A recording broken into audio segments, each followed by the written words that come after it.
آج وزارت دفاع کی پٹیشن پر سماعت ہوئی ہے اور اس سماعت میں بڑے انٹرسٹنگ ریمارک سامنے آئے ہیں، نہ صرف چیف جسٹس عمر عطا بندیال کی طرف سے بلکہ جسٹس اعجاز الاحسن کی طرف سے بھی، کہ ایک پیرالل اس وقت ایفرٹ شروع ہو گئی ہے۔ آج جو منظرنامہ آپ کو دکھائی دے رہا ہے یہ وہی منظرنامہ ہے جس کی ابتدا گزشتہ کئی روز سے پاکستان تحریک انصاف اور پاکستان مسلم لیگ نون یا پی ڈی ایم کے مابین۔ السلام علیکم میرے سادہ سے پاکستانیوں، میرا نام ریحان طارق ہے اور آپ میرا یوٹیوب چینل اور فیس بک پیج دیکھ رہے ہیں۔ پرسوں رات چیف جسٹس آف پاکستان کے چیمبر میں ہونے والی ملاقات نے بالآخر اپنا اثر دکھانا شروع کر دیا ہے۔ آج وزارت دفاع کی پٹیشن پر سماعت ہوئی ہے اور اس سماعت میں بڑے انٹرسٹنگ ریمارک سامنے آئے ہیں، نہ صرف چیف جسٹس عمر عطا بندیال کی طرف سے بلکہ جسٹس اعجاز الاحسن کی طرف سے بھی۔ یوں لگ رہا ہے کہ جیسے لوہا جو گرم ہے اب وہ موم ہو رہا ہے، وہ پگھل رہا ہے اور الٹیمیٹلی ایک فلیکسیبلٹی بھی دکھائی جا رہی ہے۔ آج ہی جسٹس قاضی فائز عیسیٰ کی طرف سے بھی ایک تعلیمی ادارے کے اندر ایک تقریب سے خطاب کیا گیا۔ آئین کی گولڈن جوبلی کا معاملہ تھا اور اس میں بڑی امپورٹنٹ باتیں کی گئی۔ جسٹس قاضی فائز عیسیٰ کی طرف سے جس وقت وہ یہ باتیں کر رہے تھے تو اسی وقت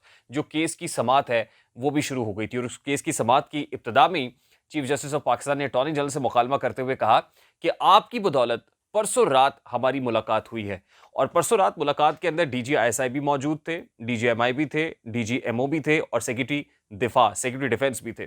اس ملاقات کی اندرونی کہانی اب باہر آ گئی ہے، اور بڑی امپورٹنٹ بات اور باٹم لائن اگر اس کو سم اپ کیا جائے تو وہ یہ ہے کہ چیف جسٹس عمر عطا بندیال سمیت جو تینوں ساتھی ججز ہیں انہوں نے D G I S I, D G M I, D G M O اور سیکرٹری ڈیفنس کی بریفنگ کے بعد یہ کہا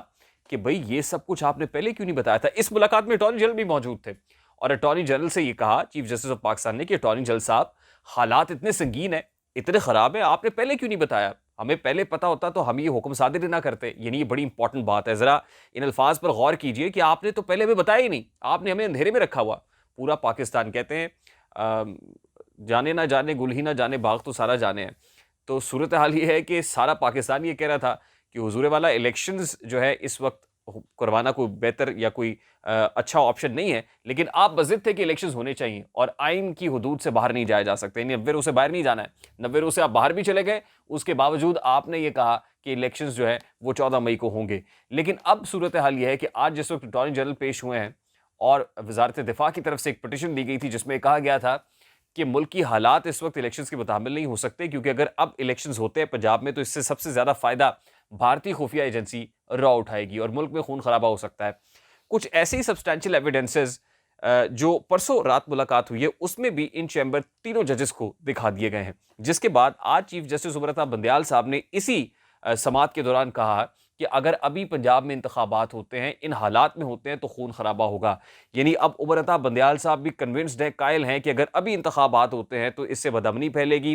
انارکی پھیلے گی، انتشار پھیلے گا اور دشمن ان حالات سے فائدہ اٹھانے کی پوزیشن میں دکھائی دے گا۔ اور جسٹس اعجاز الاحسن صاحب وہ بھی چیف جسٹس کے ہمنوا دکھائی دیے اور انہوں نے زور دیا تحریک انصاف کے اوپر کہ بھئی آپ کو چاہیے کہ تھوڑا سا سینٹی کا مظاہرہ کریں اور بیٹھ کے معاملات کو مذاکرات کے ذریعے سے حل کیا جائے۔ اب آج کے جو سماعت ہے وہ کل صبح 11:30 بجے تک کے ملتوی کر دی گئی اور تمام سیاسی جماعتوں کی جو پرومیننٹ لیڈرز ہیں ان کو نوٹسز ایشو کر دیے گئے ہیں کہ آپ کل آئیں، اور چیف جسٹس کا تو یہ بھی کہنا تھا کہ کل شام تک ہم اس معاملے کو نمٹا دیں گے۔ اب جیسا کہ ہم آپ کو بار بار کہہ رہے تھے کہ ایک پیرالل اس وقت ایفرٹ شروع ہو گئی ہے۔ آج جو منظرنامہ آپ کو دکھائی دے رہا ہے یہ وہی منظرنامہ ہے جس کی ابتدا گزشتہ کئی روز سے پاکستان تحریک انصاف اور پاکستان مسلم لیگ نون یا پی ڈی ایم کے مابین جو بیک ڈور مذاکرات ہیں، درپردہ مذاکرات ہیں، وہ کئی روز سے ہو رہے تھے، وہ سامنے نہیں آ رہے تھے۔ سامنے تو خود سراج الحق صاحب آ گئے نا، سامنے تو آصف علی زرداری صاحب آ گئے جنہوں نے پارلیمان کے فلور پر کھڑے ہو کے یہ کہا کہ عمران خان صاحب کو وزیر اعظم کے ساتھ بیٹھنا چاہیے، یا بلاول بھٹو صاحب نے 3 رکنی کمیٹی بنا دی، تو اس وقت معاملات سامنے آئے۔ لیکن ہماری اطلاعات کے مطابق یہ معاملات پہلے ہی چل رہے تھے، در پردہ دونوں فریقین کے مابین مذاکرات ہو رہے تھے، ایک ڈیڈ لاک تھا، لیکن الٹیمیٹلی تحریک انصاف کی فرمائش تھی کہ بیٹھ کے معاملات کو حل کر لیتے ہیں۔ اگر آپ یہ نہیں چاہتے کہ ابھی انتخابات ہو تو کوئی بات نہیں، ہم بھی تیار ہیں، لیکن اس کے لیے آپ کو یہ گارنٹی دینا ہوگی کہ آپ عمران خان کو ہاتھ نہیں ڈالیں گے، کوئی کریک ڈاؤن نہیں ہوگا، کیسز ویسز کے اندر آپ مزید الجھائیں گے نہیں۔ اگر آپ لیول پلینگ فیلڈ کہتے ہیں تو لیول پلینگ فیلڈ کے لیے بھی ہم ریڈی ہیں۔ یعنی اگر آپ یہ کہہ رہے ہیں کہ بڑے میاں صاحب کو، نواز شریف صاحب کو پاکستان لانا ہے اور ان پر سے جو کیسز کا داغ ہے وہ دھلنا ہے، تو عدالتیں اس کے لیے ہیں، آپ عدالت جائیں، وہ ٹھیک ہو جائے، ہم مزاحمت نہیں کریں گے، رجسٹرز کوئی نہیں ہوگی، وہ آئیں اور انتخابات لڑیں۔ لیول پلینگ فیلڈ تیار کرنے کے لیے ہم لوگ بھی ریڈی ہیں، لیکن آپ ہمیں بھی ڈسکوالیفائی نہ کریں، ہمیں بھی کیسز کے اندر نہ الجھائیں، آئیے مل کے انتخابات لڑتے ہیں، جو بڑی اچھی بات ہے، بڑی خوبصورت بات ہے۔ اب تحریک انصاف کی انہی مطالبات کے اوپر غور کیا گیا، اور غور اس لیے بھی کرنا پڑا کہ تحریک انصاف کی جو فرمائشی فیصلے آ رہے ہیں اور سپریم کورٹ آف پاکستان سے جو سہولت کاری تحریک انصاف کو مل رہی ہے، ظاہر ہے حکومت کے لیے بھی اس وقت اس کے علاوہ اور کوئی چارہ نہیں تھا کہ ابھی تو انتخابات کو آپ نے ڈیلے کرنا ہی کرنا ہے نا جی. یہ جو 14 مئی کو کسی کی فرمائش کے اوپر انتخابات کا پروگرام شروع ہوا ہے، الٹیمیٹلی اس میں جو بڑے سٹیک ہولڈرز ہیں، بڑے سٹیک ہولڈرز کا سے مراد یہ ہے کہ جو طاقتور حلقے ہیں، یہ اسٹیبلشمنٹ ہے، ان کو جمپ ان کرنا پڑا، انٹروین کرنا پڑا. اور جس ٹیوننگ کی بات میں گزشتہ روز کر رہا تھا نا جی، وہ ٹیوننگ ہو گئی ہے، وہ پہیہ بھی الٹا گھومنا شروع ہو گیا ہے اور آج اس کی ہلکی سی جھلک دکھائی بھی دی. آلدو پاکستان تحریک انصاف آج کی اس سماعت کو پھر اس طرح سے پوز کرنے کی کوشش کر رہی ہے کہ جسٹس عمر عطا بندیال صاحب ڈٹ کے کھڑے ہوئے ہیں، جسٹس اعجاز الاحسن اور جسٹس منیب اختر ڈٹ کے کھڑے ہوئے ہیں اور وہ پی ڈی ایم کا مقابلہ کر رہے ہیں. یعنی ایسا تاثر دیا جا رہا ہے کہ جیسے سپریم کورٹ آف پاکستان کوئی پولیٹیکل سٹیک ہولڈر ہے، سپریم کورٹ آف پاکستان کوئی سیاسی فریق ہے اور سیاسی فریق بن کے اس کیس کی سماعت کر رہا ہے، جو میرا خیال ہے کہ اچھا نہیں ہے اور تحریک انصاف کے اپنے لیے بھی بہتر نہیں ہے کہ آپ ججز کو اس طرح سے کنٹروورشل کریں یا پولیٹیسائز کریں اور یہ بتائیں کہ وہ تو پاکستان تحریک انصاف کا پولیٹیکل ونگ ہے. اس سے ججز کے اوپر تنقید ہوگی یا سپریم کورٹ آف پاکستان کے آنریبل ججز زیادہ کنٹروورشل ہوں گے. اب ہوگا یہ کہ جب تمام پولیٹیکل سٹیک ہولڈرز آئیں گے تو وہ عدالت کے سامنے دست بستہ یہ کہیں گے کہ بھائی یہ آپ کا کام نہیں ہے حضور، ہم خود اس کو نمٹا لیتے ہیں. اس کے لیے اے پی سی بھی بلائی گئی ہے سراج الحق صاحب کی طرف سے، اور امید واسع کہ سراج الحق صاحب جو کل دیر کے لیے چلے گئے تھے، ہو سکتا ہے کہ جماعت اسلامی بھی کل اس کے اندر موجود ہو. ویسے تو اس میں پاکستان پیپلز پارٹی، پاکستان تحریک انصاف اور پاکستان مسلم لیگ نون میجر پولیٹیکل سٹیک ہولڈرز ہیں، ان کا ہونا بہت ضروری ہے. تو کل جب یہ جائیں گے تو ان کے درمیان ایک کنسنسس ہو چکا ہے ہماری اطلاعات کے مطابق، اور اس کنسنسس کے مطابق انہوں نے بیٹھنا ہی بیٹھنا ہے. پی ڈی ایم شاید اس طرح سے راضی نہیں ہے، لیکن پاکستان تحریک انصاف کی فرمائش ہے کہ ہم سے کوئی بات تو کرے، ہمیں کو وقت تو دے، ہمارے ساتھ کو بیٹھے تو صحیح. تو یہ پاکستان تحریک انصاف کا فرمائشی پروگرام بھی ہے اور اسی پروگرام کے تحت اب عدالت یہ راستہ نکال رہی ہے. عدالت خود یہ کہہ رہی ہے کہ اس میں کوئی گنجائش نکالی جا سکتی ہے کہ تمام تر جو سیاسی فریقین ہیں وہ ایک میز پہ بیٹھیں اور ڈائیلاگ کے ذریعے سے مسائل کا حل تجویز کیا جائے. اب ہونا یہی ہے کہ عید کے بعد جو اے پی سی ہے، اس اے پی سی کے پلیٹ فارم کو یوٹیلائز کیا جائے گا، کیپٹلائز کیا جائے گا. اس اے پی سی کے پلیٹ فارم سے ایک اور تجویز بھی سامنے آئے گی، اور وہ تجویز یہ ہوگی جو عمران خان صاحب کی ہے، اور ایک کنڈیشن بھی ہے کہ ہمیں خودارہ پارلیمان میں واپس آنے کا راستہ دیا جائے. تو 2014 کے دھرنے میں جو سراج الحق صاحب اس وقت استعفے دی ہوئی پاکستان تحریک انصاف کو منا کے پارلیمان میں لے آئے تھے، تو اب بھی لگ یہی رہا ہے کہ تحریک انصاف کی اس کنڈیشن کو مانا جائے گا پارلیمنٹ کی سپریمیسی کے لیے. اور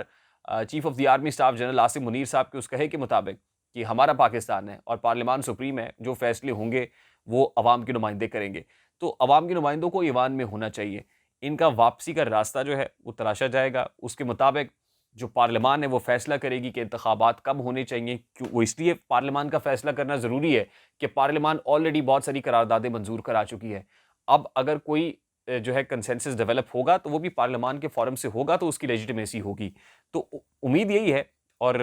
تجزیاتی طور پہ بھی ہم یہ کہہ سکتے ہیں کہ اب پاکستان تحریک انصاف کے پارلیمان میں آنے کا راستے کو اوپن کیا جائے گا، یعنی اسمبلی کے دروازوں کو کھولا جائے گا اور وہاں پر ایک ڈیبیٹ انیشیٹ کی جائے گی. اور عین ممکن ہے کہ کوئی کانسٹیٹیوشنل امینڈمنٹ بھی ہو جائے. جس کانسٹیٹیوشنل امینڈمنٹ کی بات کی جا رہی ہے نا کہ وہ 2/3 اکثریت چاہیے ہوتی ہے، تو ہو سکتا ہے کہ 2/3 اکثریت کے ساتھ، یعنی فل اسٹرینتھ کے ساتھ پارلیمان یہ کانسٹیٹیوشن کے اندر بھی کچھ امینڈمنٹس کر لے. ایون توہین عدالت جیسے جو امینڈمنٹس ہیں اس کی بھی بات ہو رہی ہے. پھر خود تحریک انصاف یہ کہہ چکی ہے کہ بھئی بات یہ ہے کہ اگر کانسٹیٹیوشن کو امینڈ کرنا ہے اس لیے کہ 90 روز سے باہر بھی جا سکتے ہیں، اس کے لیے کوئی کانسٹیٹیوشنل امینڈمنٹ چاہیے. کیونکہ اس وقت تحریک انصاف کا یہ کہنا ہے کہ 90 روز کی حد آئینی حد ہے، آئین دیتا ہے. لیکن اگر آئین میں بیٹھ کے یہ گنجائش تلاش کر لی جائے یا ایسی کوئی امینڈمنٹ کرنی ہے تو آئیے ہم پارلیمان میں کرتے ہیں. یہ اسٹیٹڈ پوزیشن ہے فواد چودھری صاحب کا، آن ریکارڈ وہ کہہ چکے ہیں. تو ہو سکتا ہے کہ کچھ مینڈیٹری جو لیجسلیشن ہے وہ کرنے کی یقین دہانی سپریم کورٹ آف پاکستان میں کل کرائی جائے. یعنی سپریم کورٹ کے سامنے یہ کہا جائے کہ جو آئین ساز ہیں، جو مقننہ ہے، اس کو کانسٹیٹیوشن کے اندر اگر کوئی گنجائش پیدا کرنی ہے تو پیدا کرنے کے لیے موقع فراہم کیا جائے. اور الٹیمیٹلی جو کچھ ہوگا ہماری اطلاعات کے مطابق اب وہ آئین کے دائرہ کار کے اندر، قانون کے دائرہ کار کے اندر رہتے ہوئے ہوگا، اور جو ہوگا وہ پارلیمان کے فلور سے ہوگا. اور یہ پاکستان تحریک انصاف کو بھی قابل قبول ہوگا اور یہ پی ڈی ایم کو بھی قابل قبول ہوگا. یعنی ابھی مئی کے اندر الیکشنز نہیں ہوں گے، اکتوبر تک اس کو ضرور ڈیلے کیا جائے گا. اور گمان غالب ہے کہ اکتوبر کے بعد ایک نئی سچویشن بنے، اکتوبر کے بعد نئی سچویشن بنے. اور ابھی تک کی جو ہماری اطلاعات ہیں وہ اکتوبر میں بھی الیکشنز نہ ہوں، بلکہ اکتوبر سے بھی اس کو ڈیلے کر دیا جائے. اور یہ جو کچھ ہوگا یہ سب پولیٹیکل سٹیک ہولڈرز کے کنسنسس کے ساتھ ہوگا، اتفاق رائے سے ہوگا. اور یہ بھی آپ کے پیش نظر رہنا چاہیے کہ آج جسٹس قاضی فائز عیسیٰ نے خطاب کیا ہے اور سوالات اور کچھ جوابات دیے ہیں. کچھ سوالات کے بڑے دو تیز سوالات تھے اور آج کل کے جو کنٹمپریری سچویشن ہے پولیٹیکل سیناریو اس سے متعلق تھے. انہوں نے 184(3) کی جورسڈکشن کے اوپر بھی بڑا دو ٹوک موقف اپنایا ہے کہ سپریم کورٹ آف پاکستان کا مطلب فرد واحد نہیں ہے، چیف جسٹس نہیں ہے، بلکہ سپریم کورٹ کا مطلب ہے فل اسٹرینتھ، یعنی تمام تر ججز ارسپیکٹو آف دا فیکٹ کہ کوئی جونیئر ہے یا کوئی سینئر ہے. پھر انہوں نے وفاق کی حوالے سے بڑی امپورٹنس ظاہر کی ہے کہ وفاق کو بڑی امپورٹنس حاصل ہے، اس کو کوئی انڈرمائن نہیں کر سکتا ہے. اور پھر 18ویں ترمیم جس کو پاکستان تحریک انصاف جس کی بڑی مخالفت کرتی رہی ہے، انہوں نے 18ویں ترمیم کو ایک بہت بڑا انیشیٹو سیاستدانوں کی طرف سے کہا ہے کہ انہوں نے دل بڑا کیا، 58(2)B کا خاتمہ کیا اور وزیر اعظم کو اور پھر نیچے جو اختیارات کی منتقلی ہے اس کے اندر ایک بہت بھرپور اور کلیدی کردار ادا کیا ہے. تو پیرل وہ بھی امپورٹنٹ ہے، اس لیے امپورٹنٹ ہے کہ ستمبر کے اندر جو سپریم کورٹ آف پاکستان کی کمان ہے وہ بھی تبدیل ہونے جا رہی ہے. Justice Qazi Faez Isa chief justice of the country ہوں گے اور ہو یہ سکتا ہے ایک پٹیشن آئی ہے صدر مملکت کے خلاف بھی کہ انہیں ہٹایا جائے، لیکن مذاکرات کی صورت میں میرا خیال ہے کہ پریزیڈنٹ کو بھی بچا لیا جائے گا اور سب اچھے بچوں کی طرح سے ہنسی خوشی رہنے لگیں گے اور پھر ملک جو ہے وہ الیکشنز کی طرف جائے گا. مجھے ریحان داری کو اجازت دیجیے، اپنا بہت سارا خیال رکھیے گا. السلام علیکم.